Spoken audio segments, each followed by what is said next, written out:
There's this whole other life that is waiting for you in recovery, and you are worth that. You are worth recovery.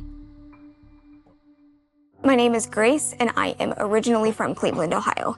I grew up with a little brother and a mom and a dad in a very religious household. We went to church every single Sunday, and my aspirations as a child, I wanted to be a therapist, and that in some capacity, I wanted to help somebody. The first time that I put a substance in my body, I was about 12 and a half years old, and it was alcohol. I had some traumatic things that happened as a child. I was very insecure. I didn't like the way that I looked. I felt like I didn't fit in with my peers at school, and I was looking for a way to escape. That beverage was waiting there for me, and I had my first sip, and I had a reaction that what is considered abnormal was that I wanted another sip and another sip and another sip. And although it didn't make me necessarily feel great, it made all the bad feelings that I felt go away completely. I struggled all through middle school and in high school with substances, either smoking weed or drinking. I was on benzos for a brief period of time, and I would have periods where I was completely sober and fine, and then there were periods where I felt like I wanted to crawl out of my skin, and my escape was substances. My family was pretty disappointed in me and in the choices that I was making. I would lie to everyone that I loved about my using, about my drinking, and how bad things really were. At that time, I was so hard-headed and deep in denial that if somebody would have asked me, "Do you need help?"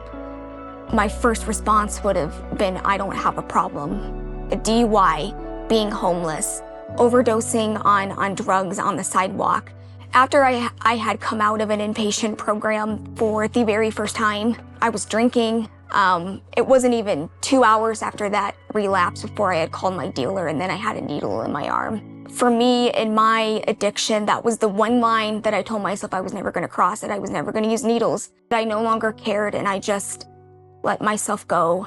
And then one night, I was out with some friends at a bar, and I started to not be able to breathe. And the next thing I know, everything went dark, and I had overdosed. I was dead for 2 minutes and 6 seconds before the ambulance had arrived, and they immediately took me to the hospital. The doctor tried to call my mom, and my mom would not come to pick me up. And it wasn't even the consequences of, I almost died. It was the fact that I was alone and that I had nobody, and I didn't know what to do.